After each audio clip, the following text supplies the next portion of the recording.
आइए सभी मिलकर 3 बार लंबे ओम के उच्चारण के साथ उस परम पिता परमेश्वर का स्मरण करें।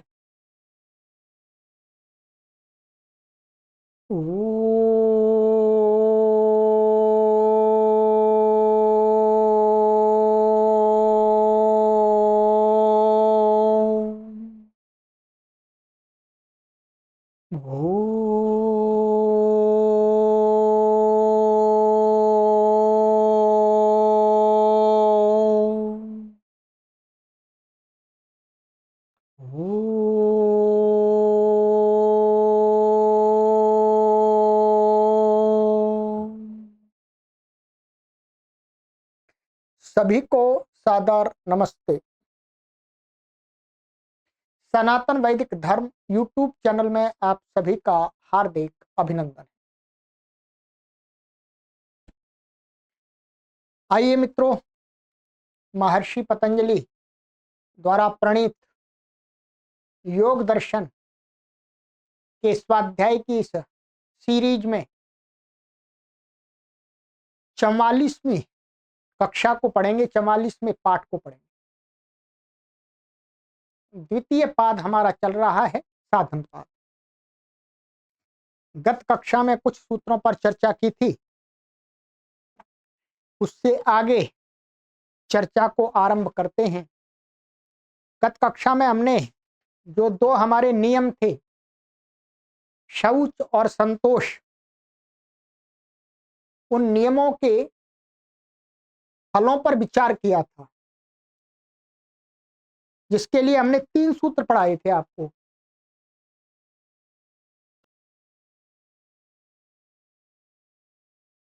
अब हमारा जो तीसरा नियम है तप, उसके फल को देखते हैं। महर्षि पतंजलि जी उसका फल क्या बताते हैं।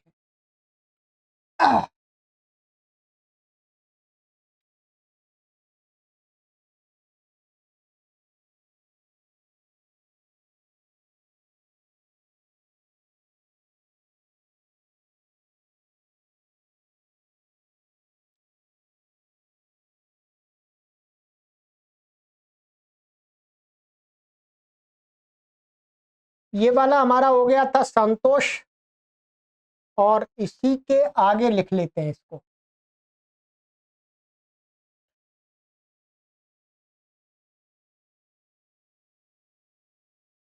तप का फल, तप का फल क्या होता है?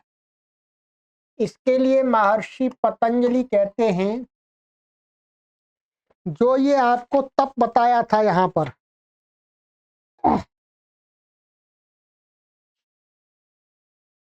ये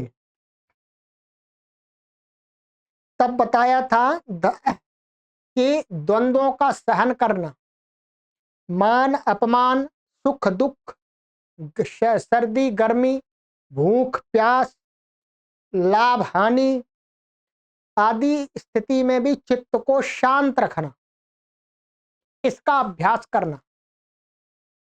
और इसके अलावा ये बताया था कि जो व्रत बताए थे, काष्ठ व्रत बताया था, मौन व्रत बताया था, और कृच्छ चांद्रायण शांतापन आदि जो व्रत बताए थे, उनके पालन से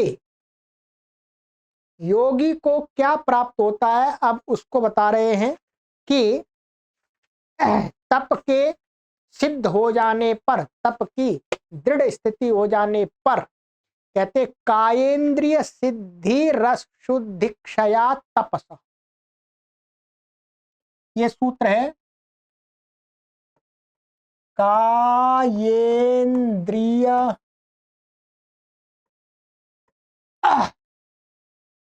सिद्धि, बहुत विशेष सूत्र है ये।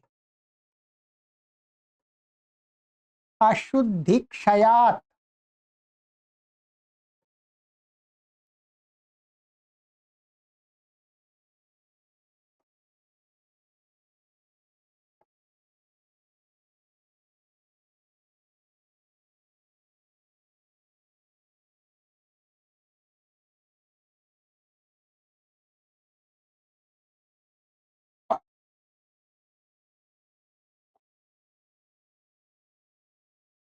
बिल्कुल सरल है सूत्र ये, ठीक है। ये क्या है? अशुद्धि।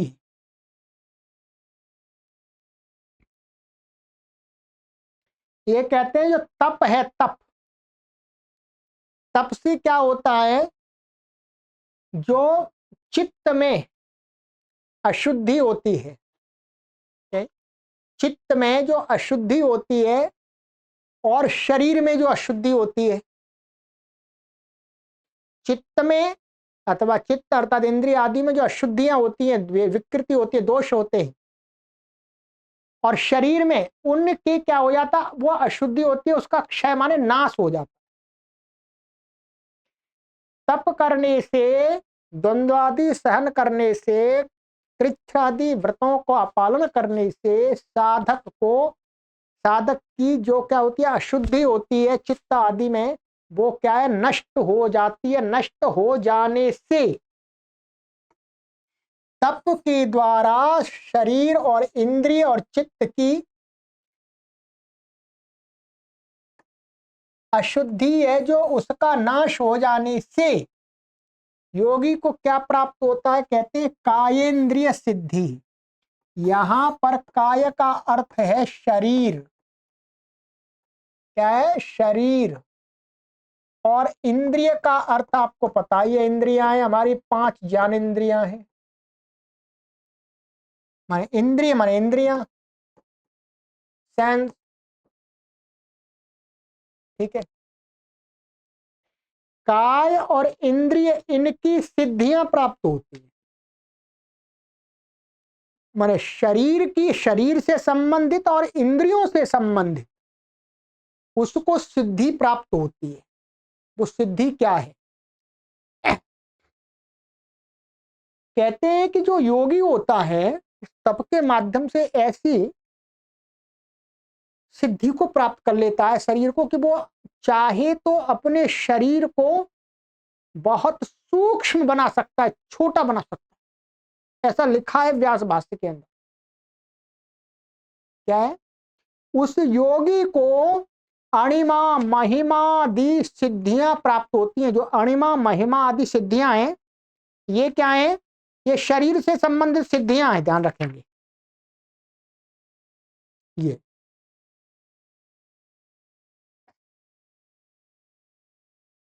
काय सिद्धि में शरीर की शरीर की ये है कि योगी अपने शरीर को, कोई व्यक्ति है, कोई व्यक्ति योगी के शरीर को जो अभी देख रहा है, योगी अपनी शक्ति से, अब वो तो वो ही जाने, वो ऐसी सिद्धि अपने शरीर को बहुत छोटा बना लेता है, सामने वाले व्यक्ति को दिखता ही नहीं है। ऐसा यहां पर कहा है व्यास भाष्य में। और कोई व्यक्ति योगी के शरीर को देख रहा है और वो उसको उस सिद्धि के बल से अपने शरीर को बहुत बड़ा बना देता है। ऐसा तो लोक में सुनने में भी आता है, परंतु यहां साक्षात लिखा हुआ है। यहाँ जो योग, ये व्यास भाष्य है, वहां पर क्या लिखा है वो पढ़ के बता देता हूं, जिससे आपको संशय ना रहे।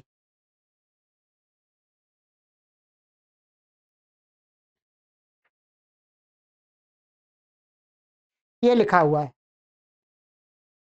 निवर्त्यमानम एव तपः हिनस्ति अशुद्ध्यावरण मलम।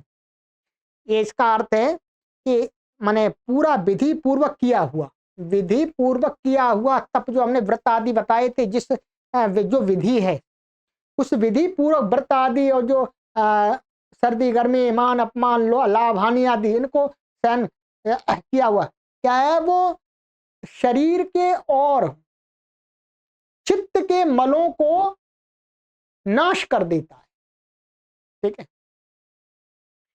तदा तब क्या होता है? आवरण मलापगमात, माने मल रूपी, अशुद्धि रूपी जो आवरण था, उसके हट जाने से काय सिद्धि अणिमाद्याह, माने शारीरिक सिद्धियां हैं, शरीर संबंधी जो सिद्धियां कौन सी? अणिमादि। तो यहां पर क्या है? अणिमा महिमा लघिमा प्राप्ति, प्राकाम्य, ईशित्व, यत्र काम्यावसायित्व और वशित्व नामक 8 सिद्धियों में से 4 सिद्धियां, ये काय सिद्धियां हैं। कौन सी? अणिमा, महिमा, लघिमा और प्राप्ति। ये शरीर से संबंधित हैं 4, अणिमा, महिमा, लघिमा और प्राप्ति। लघिमा का अर्थ है थोड़ा छोटा कर देना, महिमा का अर्थ है बहुत बड़ा शरीर को बना देना, और प्राप्ति, प्राप्ति का अर्थ है कि वो जहां चाहे वहां पर अपने शरीर को प्राप्त करा सकता है। तो उस योगी के अंदर ये शक्ति आ जाती है शरीर में। इन्होंने ये लिखा हुआ है। और कहते हैं तथा इंद्रिय सिद्धि, और जो इंद्रियों में जो सिद्धि माने शक्ति प्राप्त होती है वो कौन सी होती है? कहते हैं दूरात श्रवण दर्शनादि इति। योगी को दूर का दिखाई दे जाता है। माने जो ये 5 इंद्रिय हैं, पांचों इंद्रियों में उसको इतनी शक्ति आ जाती है कि वो जहां बैठा है वहां से लाखों किलोमीटर दूर तक का वो देख सकता है। ऐसी उसकी शक्ति आ जाती है, ऐसा बता रहे हैं। और लाखों किलोमीटर दूर के शब्दों को सुन लेता है वो। लाखों किलोमीटर दूर की सुगंध आदि गंध को वो पहचान लेता है, रस को अनुभव कर लेता है, दूर स्थित वस्तु के स्पर्श का अनुभव कर लेता है। ये इंद्रिय योगी के इंद्रियों में शक्ति मन सिद्धि प्राप्त हो जाती है, ऐसा कह रहे हैं। परंतु यहां पर यह भी स्पष्ट लिख दिया इन्होंने पहले कि निवर्त्यमानमेव तपः, माने बिल्कुल विधि पूर्वक, विधि विधान पूर्वक किया हुआ जो तप है उससे ही योगी ये शब्द इस सिद्धि को प्राप्त कर पाता है। अब आपको विचारना है, अथवा आप इसको प्रैक्टिकल कीजिएगा। जो तप बताए थे पीछे उनका पालन करके देखिएगा लंबे समय, फिर आपको ये सिद्धियां प्राप्त हो जाती हैं। भाई ये तो लिख रहे हैं कि ये होती हैं। योगी अपने शरीर को बिल्कुल छोटा भी बना सकता है, अदृश्य भी कर सकता है। अणु का अर्थ ही कह सकते हैं अदृश्य, लघु का अर्थ है छोटे आकार का, महिमा का बहुत बड़ा बना सकता है, हाथी जैसा बना सकता है और बड़ा आदमी को दिखने लगे। रे प्राप्ति वो जहां चाहे वहां अपने शरीर को प्राप्त करा सकता है। ये शारीरिक से शक्तियां उसको प्राप्त हो जाती हैं। और इंद्रियों से बता दिया है कि सुनना आदि, दूर से सुनना, दूर से देखना, दूर से ही अनुभव कर लेना इन 5 ज्ञानेंद्रियों से, ये उसके अंदर शक्ति आ जाती। इस कारण से कहते हैं कि योगी कोई घटना को पहले ही उसका आभास कर लेता है और लोगों को बता देता है। तो सिद्धि बहुत बड़ी है, पर जिसको मिलती होगी उसको तो बहुत आनंद आते होंगे जी। परंतु आसानी से मिलने वाली भी नहीं है कि करोड़ रुपए फेंक दो आप मिल जाएगी, पैसे से मिलने वाली नहीं है। ये स्वयं इसमें तपना पड़ेगा, इस भट्टी में, तप की भट्टी में स्वयं तपना पड़ेगा तभी मिलेगी। ये कोई गुरु इसमें कुछ भी नहीं कर सकता, गुरु हाथ रख दे हो जाए, कुछ नहीं होगा इसमें। इसमें तो स्वयं लिखा हुआ है यहाँ पर व्यास भाष्य में कि निवर्त्यमानम एव तपः, माने विधि विधान पूर्वक जो तप बताया था उसको पूरी तरह से संपन्न करना, आचरण में लाना, उसका पालन करना, तब आएगी ये सिद्धि। पर सिद्धि गजब की है, आपने शायद पहले नहीं सुनी होगी, परंतु ये यहां पर महर्षि पतंजलि जी कह रहे हैं सूत्र के। ठीक है, चलिएगा, ये हो गया हमारा। अब है हमारा इसके बाद में स्वाध्याय। स्वाध्याय में देखते हैं 44वां सूत्र है स्वाध्याय का। स्वाध्याय करने से क्या फल प्राप्त होता है योगी को, तो वो बताते हैं कि स्वाध्याय करने से कहते हैं स्वाध्यायात इष्ट देवता संप्रयोग। लिखिएगा सूत्र, ध्यायाद इष्ट देवता संप्रयोग। इसी में लिख देता हूं।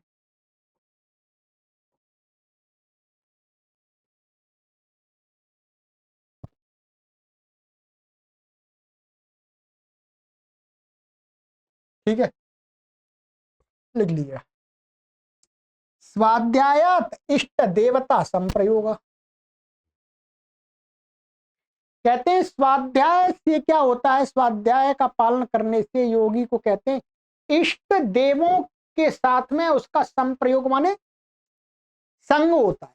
इष्ट देवों को जिस जिस इष्ट देव की वो कामना करता है वो प्राप्त हो जाता है, ऐसा लिखा है यहाँ पर। क्या कहते हैं, स्वाध्याय के स्थिर होने से इष्ट देवताओं के साथ में संपर्क होता है योगी का, साधक का। इष्ट देवता कहते हैं देवाः ऋषयः सिद्धाश्च। इष्ट में आ रहे इष्ट देवताओं में देव लोग। अब वो कौन से देव हैं जी, ऋषि लोग और सिद्ध पुरुषों के साथ में उस योगी का संपर्क होता, अर्थात दर्शनम गच्छन्ति। वो स्वाध्यायशील जो योगी है, साधक है, वो इन देवों को, ऋषियों को और सिद्ध पुरुषों को देख लेता है अंतर्दृष्टि से। कार्य च अस्य वर्तन्ते, और क्या है, वो देवताएं, वो ऋषि लोग हैं, वो सिद्ध पुरुष हैं, वो योगी के कार्य की सिद्धि में सहयोग भी करते हैं। ये लिखा हुआ, बस इतना ही है। देवता, ऋषि और सिद्धगण स्वाध्याय परायण प्राणी को दीख पड़ते हैं और उसके काम भी आते हैं, अर्थात वो अपने काम करने में उनकी सहायता भी लेता है योगी। ठीक है, तो स्वाध्याय करने से जो बताया था कि स्वाध्याय अर्थात मोक्ष विषयक जो ग्रंथ आदि का पढ़ने से, ठीक है, और आत्म परमात्म तत्व का विषय का चिंतन करने से क्या है, उसको इष्ट देवताओं की प्राप्ति होती है, इष्ट देवताओं को वो देख लेता है। अब ये भी प्रैक्टिकल करने के बाद ही आप जान सकते हैं या मैं जान सकता हूँ। ठीक है, तो स्वाध्याय कीजिएगा लंबे समय तक। स्वाध्याय का मतलब पढ़ना मात्र नहीं है, चिंतन, आत्मा, परमात्मा, चित्त, इंद्रियां, इनके विषय में गहन चिंतन करना स्वाध्याय।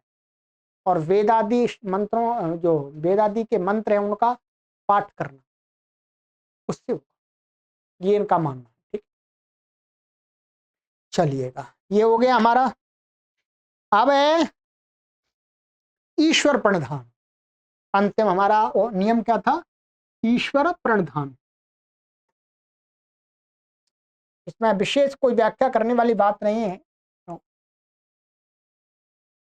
ईश्वर प्रणिधान कहते हैं कि समाधि सिद्धि, समाधि सिद्धि ईश्वर प्रणिधान। समाधि सिद्धि ईश्वर प्रणिधानात्।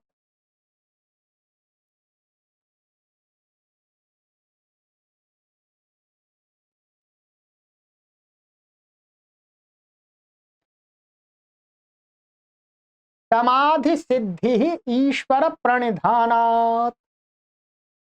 सरल है जी। ईश्वर प्रणिधान माने ईश्वर के प्रति समर्पण भाव करने, पालन करने से क्या हो जाता है, योगी को समाधि की सिद्धि प्राप्त होती है। माने समाधि की प्राप्ति होती है, सीधा कह सकते हैं। ठीक है, माने समाधि की अवस्था उसे प्राप्त होती है। ठीक है, यहाँ पर जो लिखा है वो क्या लिखा है, मैं आपको पढ़ के बता देता हूं। ईश्वरार्पित सर्वभावस्य समाधि सिद्धिर्यया सर्वम ईप्सितम अवितथम जानाति देशांतरे देहांतरे कालांतरे च ततो अस्य प्रज्ञा यथा भूतम प्रजानाति। ये है, इसकी अब हिंदी सुन लीजिएगा। अपने सारे व्यापारों को, अपने सारे क्रियाकलापों को ईश्वर को अर्पित करने वाले को समाधि की सिद्धि होती है, ध्यान रखेंगे, जिससे कि वह अन्य देशों में, अन्य शरीरों में और अन्य कालों में स्थित सभी पदार्थों को उस ईश्वर प्रधान के पालन से यथार्थ रूप में जान लेता है। इसलिए इस योगी की बुद्धि पदार्थों का यथार्थ रूप का साक्षात्कार करती है। ये यही कह रहे हैं कि जो योगी जब इसका पालन करता है ईश्वर प्रधान का, तो उसको ऐसी शक्ति मिलती है कि वो इस शरीर से भिन्न अन्य पदार्थों के भी वास्तविक धर्म को पहचान लेता है। इसमें ऐसा भी करते हैं, कहते हैं कि जो योगी होता है वो ईश्वर प्रधान से दूसरे के चित्तों को भी जान लेता है।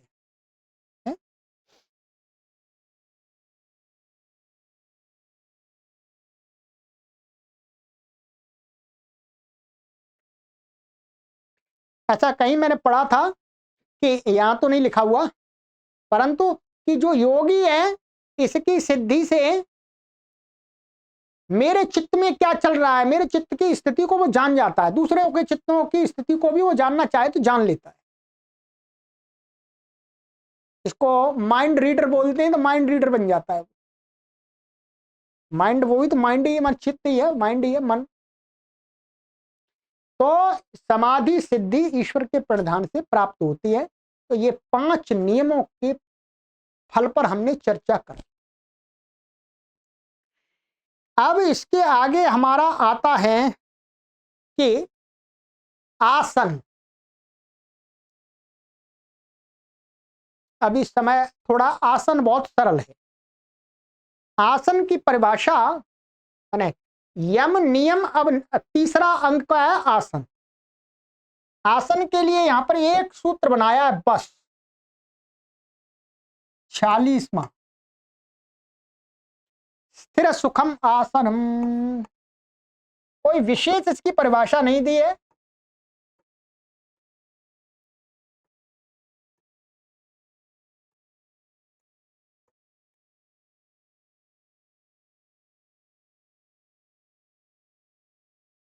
स्थिर सुखम आसनम।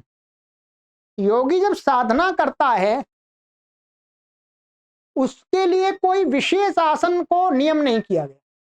ये कहा है कि उसको ऐसा आसन, माने आसन का अर्थ है ऐसी स्थिति में बैठना।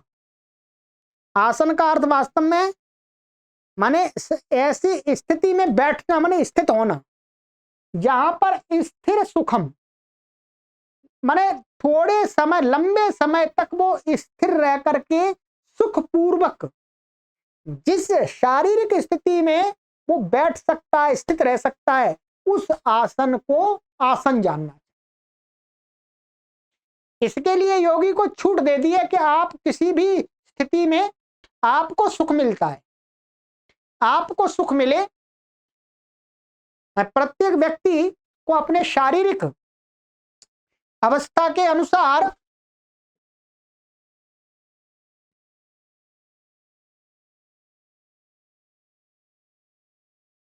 ये तो योगी, मैं बीच में बोल रहा था, बात कट गई, क्षमा कीजिएगा। मैं लंबे समय तक जिस स्थिति में योगी बैठ सके वही उसके लिए आसन, योग के आसन कहा गया। ये आसन कई माने भिन्न भिन्न प्रकार के हो सकते हैं। यहां पर आसन के विषय में महर्षि व्यास जी ने कुछ नाम गिनाए हैं। एक गिनाया पद्भासन। ये आप देख सकते हैं गूगल में सर्च करके, पद्भासन। क्या उसका चित्र कैसा है, क्योंकि मैं तो यह चित्र तो नहीं दिखा सकता आपको भी, ठीक है। वीरासन, भद्रासन, स्वस्तिकासन, दंडासन, सोपाश्रयासन, पर्यंकासन, क्रौंच निषदासन, हस्ती निषदनासन, उष्ट्र निषदनासन, माने ये हाथी के बैठने के आकार, हाथी जिस प्रकार से बैठता है उस प्रकार का आसन होते हैं, ये सभी हैं। मेरे पास में एक पुस्तक है, उसमें सभी प्रकार का आसन है। मैं आपको पुस्तक दिखा देता हूँ, पुस्तक दिखा पाऊंगा केवल, उसका फोटो दिखा पाऊंगा।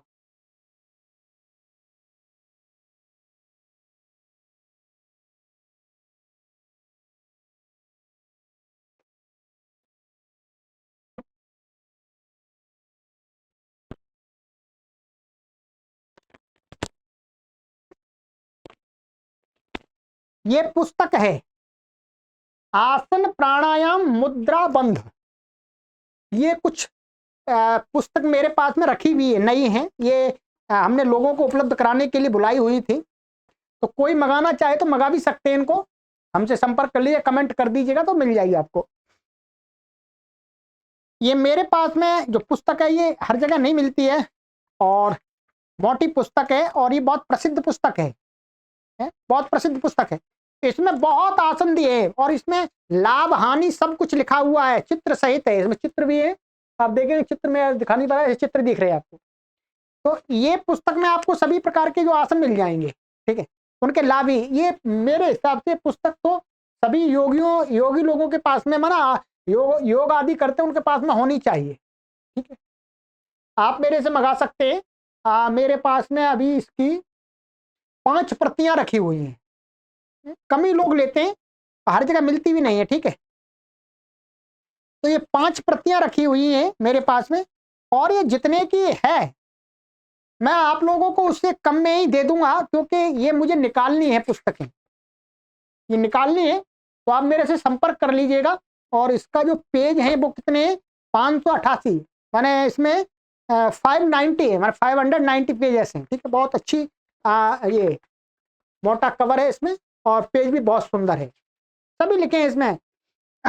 उसकी विधि लिखी है, कैसे कैसे क्रम से आप इस आसन को बनाएं, ठीक है। उसका लाभ भी लिखा हुआ है, सजगता भी लिखी हुई, सब चीज लिखी हुई है। रोग माने कौन से रोग को दूर करती है, तो यहाँ पर आप देख सकते हैं। और ऐसे ही सम संस्थान आसन, स्थिर सुखासन, ठीक है, इत्यादि नहीं कर दिया। जैसा आपको अनुकूल हो वैसा आसन का अभ्यास करें, क्या है, उस प्रकार के अभ्यास करें।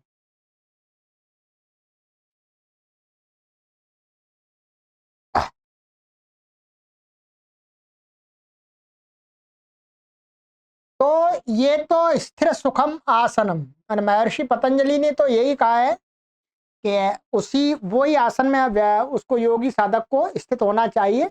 उसमें महर्षि व्यास जी ने नाम बता दिए। तो वो आप किसी भी आसन में जो आपके अनुकूल है, लेट करके, टांग उठा करके, या बैठ करके, कैसे भी आप, जिस प्रकार भी आपका सही अनुकूलता को अनुभव करिए, वो छोड़ दिया आपके ऊपर। स्थिर सुखम आसनम, जिसमें कोई परेशानी नहीं होनी चाहिए। अब इस प्रकार के स्थिर सुखम आसनम, इस आसन को सिद्ध करने के लिए उपाय की बता रहे हैं कि इसको हम और सिद्ध कैसे करें, आसन को स्थायी कैसे बनाएं। तो इसके लिए कहते हैं, आगे सूत्र है, प्रयत्न शैथिल्यानंत समापत्तिभ्याम, लिखिएगा। 47वां सूत्र है, क्या है, प्रयत्न शैथिल्य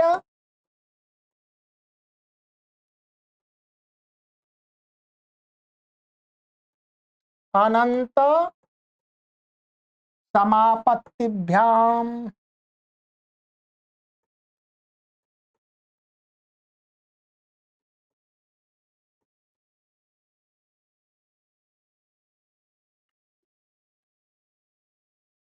इसको, ये कोई विशेष नहीं है, ठीक है।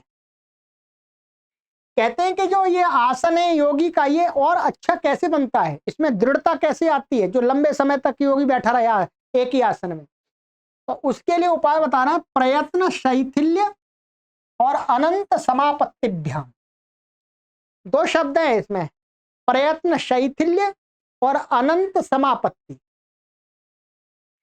प्रयत्न का अर्थ होता है, जो प्रयत्न यहां पर है, प्रयत्न का अर्थ है शरीर की जो स्वाभाविक चेष्टाएं, शरीर की जो स्वाभाविक चेष्टाएं, ध्यान रखें, प्रयत्न शब्द का अर्थ क्या है यहां पर?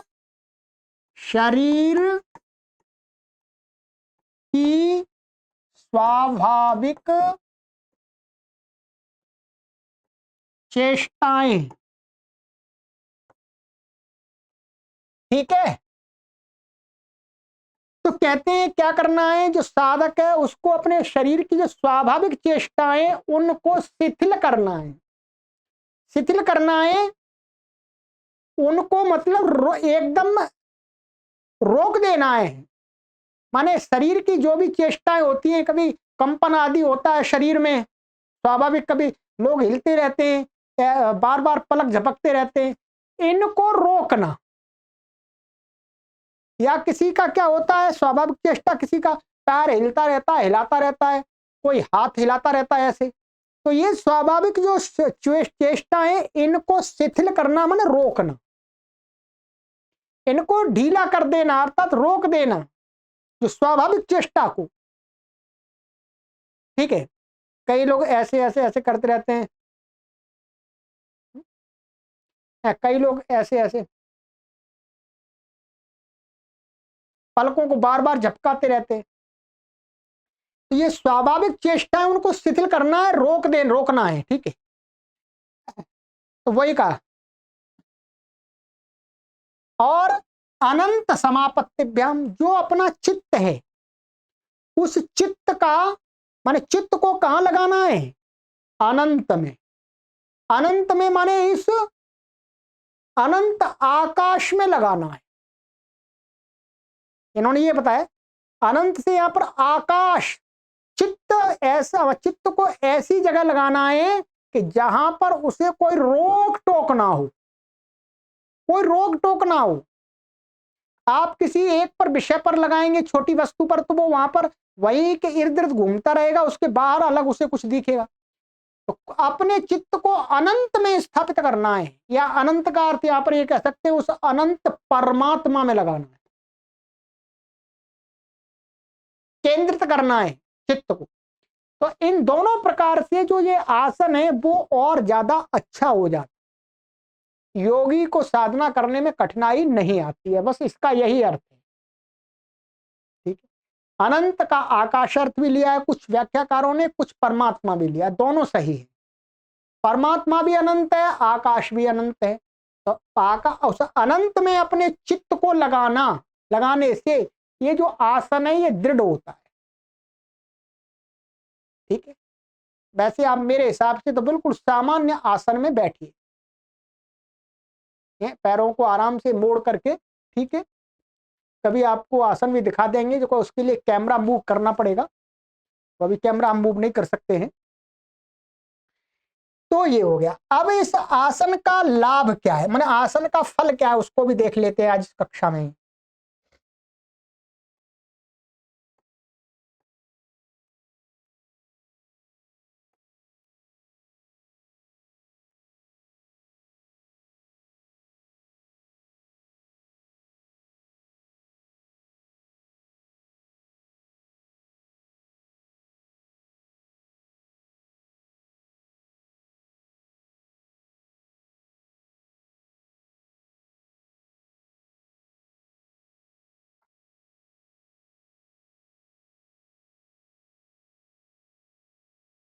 कहते तथा माने उस आसन से, माने आसन सिद्ध होने से,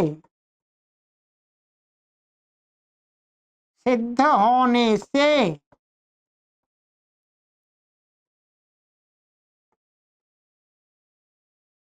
आसन के सिद्ध होने से कहते हैं जो द्वंद्व हैं, क्या है द्वंद्व? द्वंद्व क्या बताए थे आपको? सर्दी, गर्मी, भूख, प्यास, लाभ, हानि है, ये सारे द्वंद्व जो भी थे, जो हमने वहां बताए तप में, तो वो द्वंद्व क्या है? अनभिघात। वो कोई, माने जब आसन सिद्ध हो जाता है तो योगी को भूख, प्यास, सर्दी, गर्मी आदि सताती नहीं है। वो अपने उस आसन में बैठ करके आराम से ध्यान कर सकता है। लंबे समय तक भूखा प्यासा, उसे भूख और प्यास परेशान नहीं करेगी, गर्मी सर्दी परेशान नहीं करेगी। ठीक है, ये इसका फल मिलता है। तो द्वंद्वों से अनभिघात माने बाधा नहीं पहुंचती, द्वंद्व परेशान नहीं करते, बस सरल सा अर्थ ये। तो आसन सिद्ध हो जाने का फल योगी को ये मिलता है कि योगी अपनी साधना को आराम से लंबे समय तक कर सकता। चलिएगा, अब आएगा हमारा अगली कक्षा में हमारा नियम आसन 3 हो गए, अब प्राणायाम की चर्चा होगी। ठीक है, चलिए प्राणायाम, योग में प्राणायाम किसको कहा है उसको देखेंगे। ठीक है, चलिए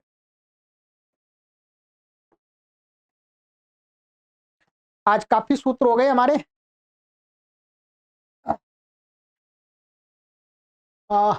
48, 1 2 3 1 4 5 6 सूत्र हो गए आज, काफी हो गए। ठीक है, सरल है, उसमें कुछ है नहीं विशेष। चलिए, सभी को सादर नमस्ते, ओम।